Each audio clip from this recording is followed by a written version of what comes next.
Brittney Griner is playing a game, and this is what Brittney Griner calls. I was not going to comment on any of this stuff until this took place. Watch what she says. The entire internet has reacted to this. Here's Brittney Griner. They're playing against the Indiana Fever, and look what she's saying. Go ahead, Rob.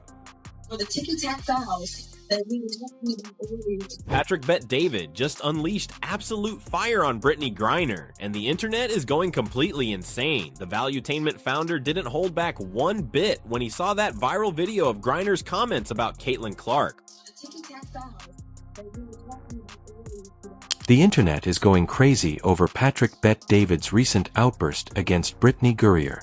When the founder of Valuetainment viewed the widely shared video of Guerrier's remarks on Caitlin Clark, he didn't hold back at all. Everyone is talking about what he said next, and Guerrier undoubtedly wishes she had never set foot on that court. Do you believe Brittney Griner deserved every word of the vicious takedown, or did Patrick Bet-David treat her too harshly? Well, that pretty much sounds like trash effing white girl. Yeah. I mean, let's just be honest. So the whole market reacts to this with People. Brittney Griner is probably still picking up her jaw from the floor after Patrick Bet-David delivered one of the most brutal takedowns in sports media history. Following the release of that viral film, the prosperous businessman and media tycoon completely demolished Griner and didn't hold back. This was more than a critique. This was a total dismantling of the WNBA's existing culture, revealing all of its flaws.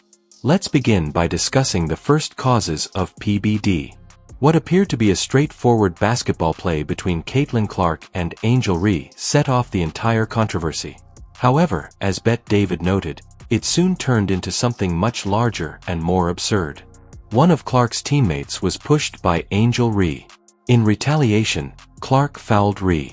Then Reese did what PBD referred to as one of these LeBron flops and fell to the ground as if a sniper had shot her. However, this is where things got really dumb. Bet-David claims that some media figures instantly jumped to make it about race rather than treating it like a typical basketball play. DeMarcus Cousins began discussing Clark's protection due to her race. Angel Reese began making divisive remarks. At this point, PBD began to become extremely agitated. One of the most absurd opinions in sports history was expressed by Jlee Hill. In fact, Hill predicted that Angel Reese would become the WNBA's Michael Jordan.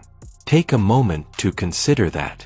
Somehow, a player who shoots 22.7% from the field, possibly the lowest shooting percentage in WNBA history, will be compared to the best basketball player in history.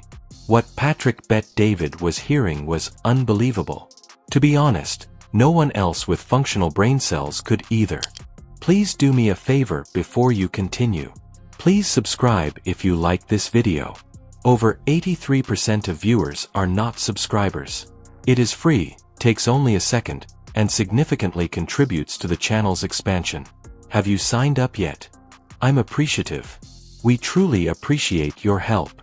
Now let's return to it. Being able to read the expressions of a person and know their intent, know their character, know their perspective. But he does understand hate, because I think he also understands the hate of self. When you look at the play, which is all we can speak to as professionals, all we can speak to as analysts, Angel Reese. However, the foolishness didn't end there. ESPN pundit Ryan Clark chose to intervene by criticizing RG3 for endorsing Caitlin Clark. This is where things start to get really crazy. In fact, Clark claimed that since he is married to a white woman, RG3's viewpoint was irrelevant. You heard correctly. According to a well-known sports pundit, a black man's views on race are irrelevant because of the person he married. When Patrick Bet-David saw that clip, he was disbelieving. He found it unbelievable that someone would genuinely say something so controversial and outdated on national television.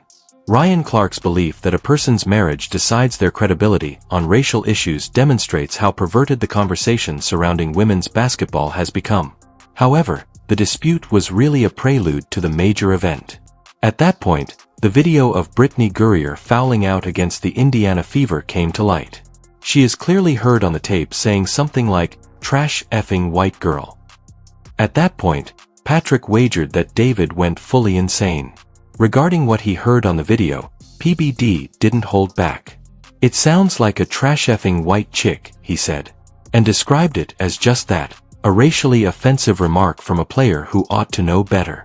However, I'll wager David wasn't finished. He was only getting started. Oh no. Gurrier's entitlement and hypocrisy were what truly infuriated PBD. This player was actually exchanged for the so-called Merchant of Death, a Russian arms dealer. And by making racist remarks about the player who is saving the WNBA from oblivion on her own, she expresses her thanks.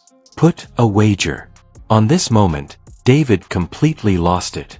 He reminded everyone that in order to free Gurrier from Russian detention, the US government exchanged one of the most dangerous arms dealers in the world, Victor Bout. That is the degree of dedication and sacrifice made in order to secure her independence. In return, she turns around and makes derogatory remarks about an American teammate who is giving their league previously unheard of attention and income. I know what she said about the NBA. This is so funny how all this stuff works out, right? She says, this is from Brittney. Every time we play her, there's this commotion, like this loud rumbling from the stands. Turns out it's people, thousands of them, just sitting there, watching on purpose. It's very disruptive. It's called the freaking game that they pay you money to play. Don't play the game. However, Patrick didn't finish pointing out how ridiculous Gurrier's actions were. Then he gave some quotes purportedly from Gurrier lamenting the presence of real fans in the arena. These claims indicate that Gurrier was irritated by the fact that thousands of spectators were attending games and paying attention to what was going on the court. Brittney Griner voiced frustration in a recent interview, claiming that Caitlin Clark is ruining what used to make the WNBA great. Wait for this. Empty stands? Tom, let me just... Go ahead, I'm so mad. WNBA games used to be a chill, quiet place. You could bring your laptop and relax, maybe even get a little work done. But now... it's like there's a large gathering of people watching us from the stands. Some of them are yelling crazy shit about what they're seeing, putting unfair pressure on us to score like we're there for their entertainment. And that's pretty gross. Well, are you I act like this. Okay. Rob, can you verify that this is what she said on the mom and pop WNBA model? That she's sick of the and then she says, the whole thing is toxic. I saw a guy with his daughter in the crowd, both of them yelling. Couldn't hear what they were saying exactly, but it was either about my performance or some light racism. The quotes sounded like parody because they were so absurd. WNBA games used to be a calm, relaxing environment where you could bring your laptop and unwind. Possibly even do some work, according to Griner's reported complaints. She allegedly said that having supporters yell and applaud was unfairly pressuring us to score as if we were there for their amusement. Even though it turned out that these statements were humorous, Patrick Bet David's response to them encapsulated the entitled mindset that many WNBA players have exhibited. It's almost incomprehensible that professional players would be upset about having fans that genuinely care about their sport. And I know Adam, I'm going to piggyback off of Adam because Adam's been saying this for a while, that this is why the WNBA is never, ever, ever going to work and never make money. And this is exactly what Caitlin Clark gets for bending the knee. Do you guys remember when she said, when we lost all respect for her, when she said, I want to say I've earned every single thing, but as a white person, there is privilege. And the more we can elevate black women, this is going to be a beautiful thing. That's when it was all over. And Angel Reese and Brittney Griner, they walk around like the league owes them something. Even Ryan Clark's attitude as if, bro, where's the victimhood? These are freaking millionaires. Like, what are you talking about? It's attitude, it's no humility, just entitlement, and that's not confidence. These quotations were utilized by PBD to discuss the WNBA's cultural issue more broadly. He made the point that athletes like Gurrier and Angel Reese act as like the league owes them anything, rather than being appreciative of the attention and money that Caitlin Clark has brought to their league. Instead of the humility and professionalism that successful athletes require, they exhibit what he referred to as attitude and entitlement.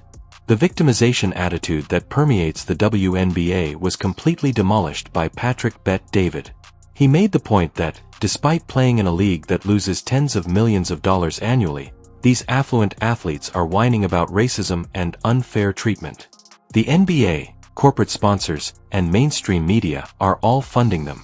However, they continue to be victims in some way.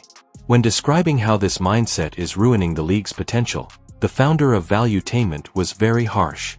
He claimed that the WNBA began underwater and is only creating new holes in the boat rather than solving their issues.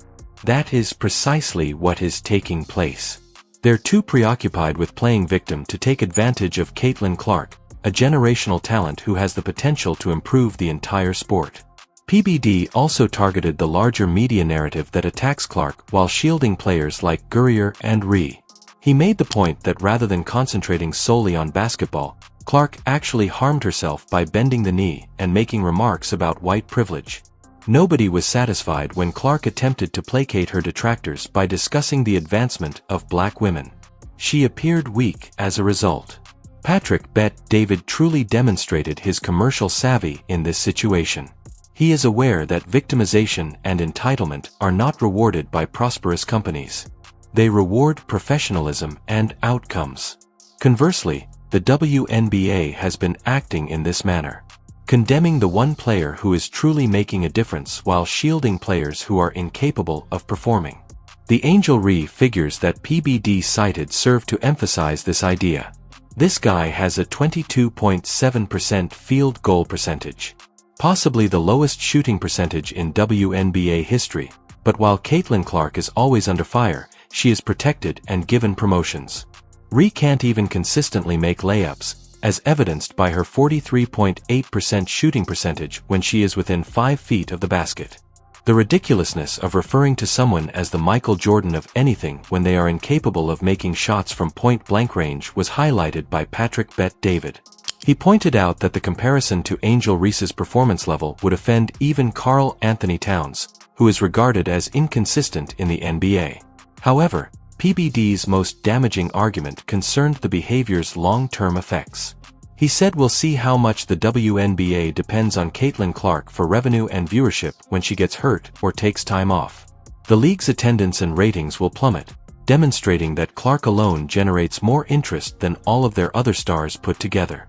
When it was revealed that Clark would be absent for 2 weeks due to an injury, this prediction came to pass. "Well," said Patrick Bet-David, "let's observe what occurs to viewership," because he was aware that it would reveal the league's reliance on its lone true star.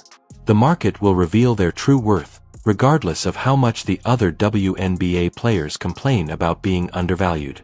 B. David also drew an intriguing parallel between Jackie Robinson and Caitlin Clark.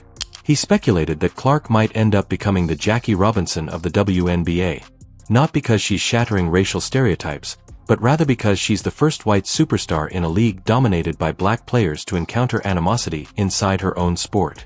The irony of the situation is brought to light by this contrast. Jackie Robinson brought skill and excitement to baseball while dealing with bigotry from outside the sport. While bringing unprecedented exposure and money to women's sports, Caitlin Clark encounters animosity from within the basketball community. Both were unquestionably beneficial to their respective sports, yet they encountered opposition for questioning the current quo. Particularly insightful was Patrick Bet-David's examination of the media's involvement in this dispute. He made the point that pundits like Jamal Hill and Ryan Clark are more concerned with promoting racial narratives than with truly evaluating